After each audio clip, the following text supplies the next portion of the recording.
like school? What's that? Do you like school? Do I like snakes? School! Okay, I was Ferris Bueller. When I saw Ferris Bueller, I went, how did they know about my life? This is... I had the same thing. My sister hated me because I got away with everything. You have to remember what happened now. Here I am in high school. I'm on the track team and cross-country team that's unbeatable. We're 72-0. I mean, we were like unbeatable. We had 5 guys that were running 4:30 in the mile in high school. So we were like, you know, jock heroes at the school. And then I had the best band in town. I had the Spiders, which were playing opening for the Yardbirds and the Who and people like that. I had my high school wired. You know, the girls were doing our homework, and you know, if a guy wanted to beat me up, you know, I'd say, okay, let's talk. Come here. I'd say, look, I weigh 98 pounds. I said, this is not going to make you a hero by beating me up. What girl do you want to go out with? And he'd say, well, you know, Bunny Thompson over there. And I said, okay. I go over to Bunny and say, Bunny, yeah. So I'll get you into the show this week. This guy's going to kill me if you don't go out with him. And pretty soon, we're set up this weekend. You know? Thanks, man. So I can talk my way in and out of just about anything. So when I saw Ferris Bueller, I was Ferris Bueller. I loved high school. It was, to me, the greatest social event of my life.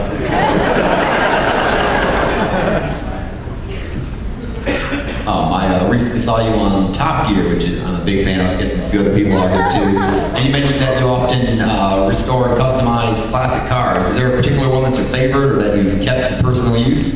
You know, I have a '66 fastback, Mustang fastback. It's the bullet car, remember? Basically that car. And that's my daily driver. That's the one I drive every day. You know, I was born in Detroit, so DNA is, you know, my DNA is in motor car. You know, I've got horsepower in my blood. And to this day, I can't drive past a muscle car without looking at it and going, I could restore that. You know? Yeah, I drive mostly muscle cars and restore them and drive them. You know, so does Jeff Beck. Jeff Beck and Billy Gibbons. They actually put these cars together. 32 Fords that are the most beautiful things you've ever seen in your life. You know, so there's a lot of musicians that are into cars. Hi, I wanted to ask.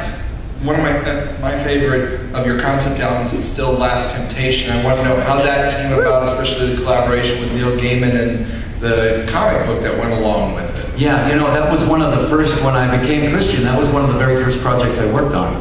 And I thought, let me write something here that's sort of like shadows something wicked this way comes.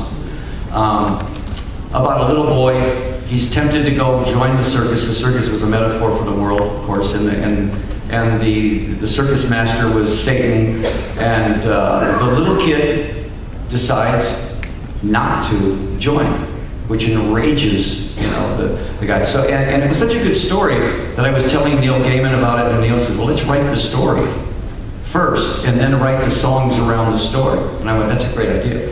And Neil was, you know, great. By the way, if you want to call him, you have to call him after the sun goes down and before the sun comes up. He literally is a vampire. The guy sleeps all day and gets up all night. But, you know, working with Gaiman, and then, of course, getting Stan Lee involved, you know, with Marvel Comics is, how great is that, you know, to get those guys involved. And the cool thing about it is when you're a Marvel comic hero, they draw you with great abs. I never had such a great body in my life. I had shoulders and chest and abs, and my nose was straight, you know. And that was good, you know. So I saw Stan the other day, and I thanked him. I said, man, I wish I could look like the way you draw me, you know.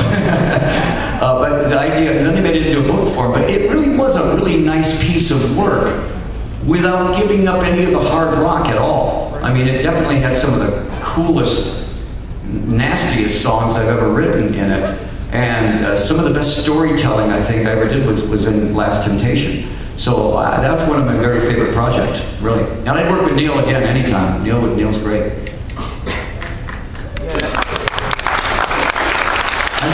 been here. Sir Neil Gaiman's been here. Hi. How would you describe your music to somebody who's not familiar with it in a way that would maybe get them past their perceptions of it just based on their impressions of your image? Yeah, well, you know, I mean, Alice Cooper's always been a hard rock band. We've never been a heavy metal band. I think heavy metal is just hard rock on steroids, you know, with a different attitude. We've always been a hard rock band, and I've always been very influenced by storytellers, like Ray Davies from the Kinks, or even Bob Dylan, who tells stories in his songs. So I tell stories in little fragments. Each song has got a story in it.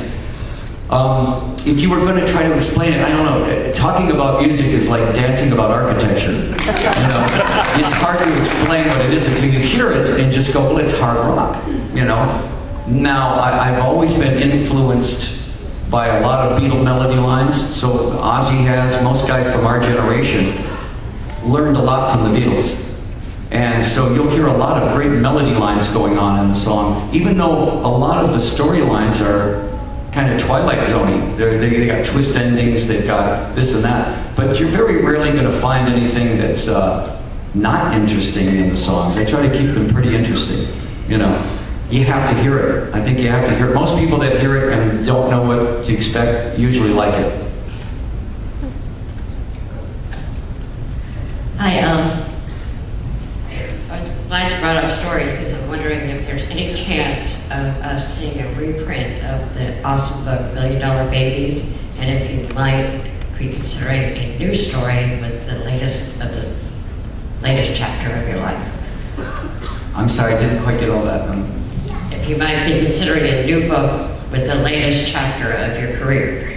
Oh, yeah, you mean, well, the last book we wrote was Golf Monster, which was sort of like how I gave up alcohol for golf, even though this book was actually nothing about that at all, you know, couldn't think of it.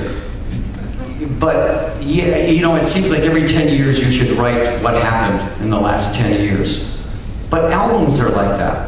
If I go back and I listen to albums, Lace and Whiskey, or if I listen to Brutal Planet, or if I listen to $1 Billion Babies or Love It to Death, those albums are almost like novels, because it's almost where you were at that time. I listen to the lyrics and I go, oh, okay, I can see what I was thinking about in that.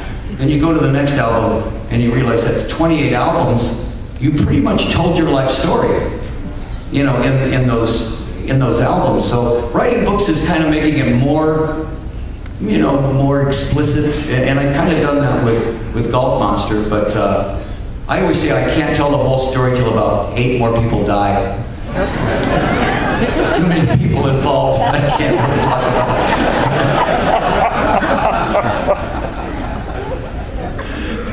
Hey Alice, first I just wanted to thank you just for introducing me to hard rock as a kid and for scaring the hell out of my parents in the process. Thank you. That was my job.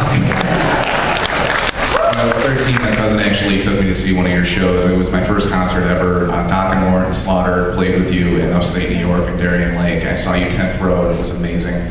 My question for you is, what was it like working with Twisted Sister for this Be Cruel to Your School music video? You know, Dee is a very smart guy, very, very intelligent guy, and when I first saw Dee, it took me back a bit. You know, I went, what is that, you know? Because he's bigger than life. He's 19 feet tall, and he's got hair out to here, and he had this garish orange and he was a giant clown that came to life. And he's got a huge voice. And he's like me, when you get on stage, it's absolutely another person. You know, he turns into this character, this Twisted Sister Dee Snider character. And it was pretty overwhelming. So when we got together, you know, he says, well, of course, I was a huge influence on him and everything like that, so let's do something together. So Be Cruel to Your School, you know, was something that was perfect for that. And it was really when I was just coming back being sober. It was like one of my first things that I did sober. In fact, I don't know if any of you have seen the masterpiece Monster Dog. Masterpiece. If you go into your, well, it used to be your Blockbuster, and it has like the 30 worst turkeys of all time. I'm in 3 of them. Sergeant Pepper. Monster Dog, though, was one of those movies. It was the same situation. I just got sober, and I told Shep, my manager, I said, I want to do something that I have to get up in the morning, and I have to work without, and know that I can work without alcohol. So we took this movie in Spain that they promised me would only be released in the Philippines. You know, and don't worry, nobody's ever going to see this. But I really had to get up in the morning, do the makeup, and I was actually the lead role in it. I had to be the hero. And it was a lot of work. I mean, it was really, but I found that I could work sober. And that was really a very big deal for me to work sober.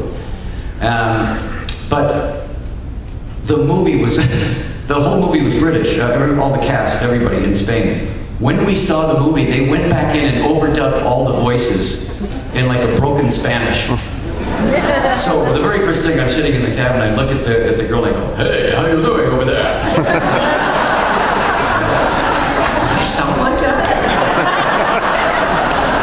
And they had redubbed everybody's perfect English in broken English. Which I thought was actually even made the movie more bizarre than it was. But it was in that period when I was just learning and getting my sea legs back without alcohol. So yeah. What was your favorite film to film and why? Favorite film of all time? That you were in. Oh, that I was in. Oh, okay. Well. You know, I liked Suck a lot. I thought Suck had a great sense of humor to it. And it was by accident. I had to learn a lot of lines. You know, I had to convince this kid that being a vampire was much cooler than what he was doing. You know, and I think out of all the movies that where I actually got to act a little bit was that movie. There were other movies that were better movies. I mean, Wayne's World was a lot of fun, but that was... Wayne's World was just having fun. I got there to Wayne's World, we were supposed to do the song, just the song. And when I got there, you know, Michael comes over to me and he says, okay, Alice, look, I know you act. He said, but could you just handle a couple of lines for us? I went, sure, no problem. He hands me like 8 pages of dialogue. And I said, when are we shooting this? And he goes, about half an hour. So the whole thing about, you know, Algonquins and the socialist, we were winging it. I mean, I was just like, whatever I could think of, I was saying, you know, and then on top of it, Michael and Dana are there trying everything they could do to make me laugh. You know, and I found a spot between them and delivered every line, and I kind of defied them. I said, you know, you can't make me laugh. But you should hear the we're not worthy thing that goes on and on. It goes on for 10 minutes. And it is the most vile thing you've ever heard.